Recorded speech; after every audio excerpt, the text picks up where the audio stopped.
2 gram ice at 0 degree Celsius is mixed with 1 gram steam at 100 degree Celsius. Find the final temperature of the mixture. देखिए बच्चों, हमारे पास 1 ग्राम steam है, temperature कितना है 100 degree Celsius.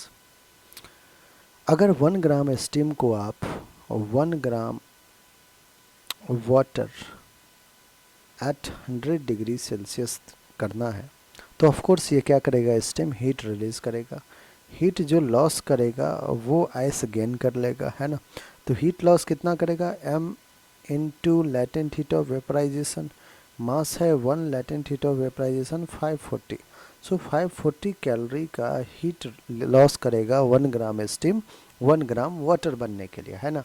अब आगे कहानी देखिए बच्चों, यहाँ रहा हमारा 2 ग्राम आइस, कहाँ पे है 0 डिग्री सेल्सियस पे। 2 ग्राम आइस 0 डिग्री सेल्सियस पे है। इसको अगर मेल्ट होना है दैट मीन्स 2 ग्राम वाटर बनना है एट 0 डिग्री सेल्सियस, तो इसको चाहिए हीट।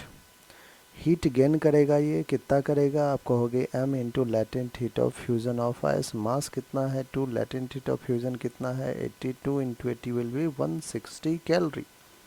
बच्चों आप ध्यान समझिएगा यहाँ पे सारी कहानी।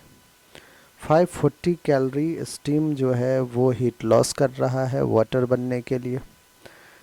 उस 540 का ओनली 160 कैलोरी हीट जो है वो आइस गेन करेगा वाटर बनने के लिए एट 0 डिग्री सेल्सियस। तो दैट मीन्स जो हीट लॉस कर सकता है स्टीम वो काफ़ी ज़्यादा है, किससे, heat gained by the ice to become water at 0 degree celsius. तो ऑफ कोर्स बच्चों क्या होगा, जो बाकी का हीट होगा वो इसके टेम्परेचर को बढ़ा देगा, है ना। बाकी का हीट क्या करेगा, उसके टेम्परेचर को बढ़ा देगा। एक और बात बच्चों, कुछ स्टीम जो है 1 ग्राम ऑफ स्टीम सिंस वो कंडेंस होने में 540 कैलोरी हीट रिलीज कर दे रहा है, उस 540 का कुछ तो हीट इसने यूज़ कर लिया। 160 कैलोरी तो आइस ने मेल्ट होने के लिए यूज़ किया, वाटर बन गया। बाकी का जो हीट होगा ऑफ कोर्स ये अपने टेम्परेचर को इंक्रीज़ किया होगा, है ना। तो टेम्परेचर 0 डिग्री सेल्सियस से तो बच्चों ज़्यादा होगा ही होगा। कुछ स्टीम कंडेंस हो गया है, कुछ स्टीम कंडेंस नहीं हुआ होगा, है ना। हीट की रिक्वायरमेंट ही नहीं, हीट की रिक्वायरमेंट ही 160 कैलोरी है। तो कुछ स्टीम भी जो फाइनल मिक्सचर होगा उसकी अगर मैं बात करूँ बच्चों, तो फाइनल मिक्सचर में अगर मैं फाइनल मिक्सचर की बात करूँ तो उसमें आपको स्टीम भी मिल जाएगा क्योंकि टोटल कंडेंसन नहीं हुआ है, वाटर भी मिल जाएगा।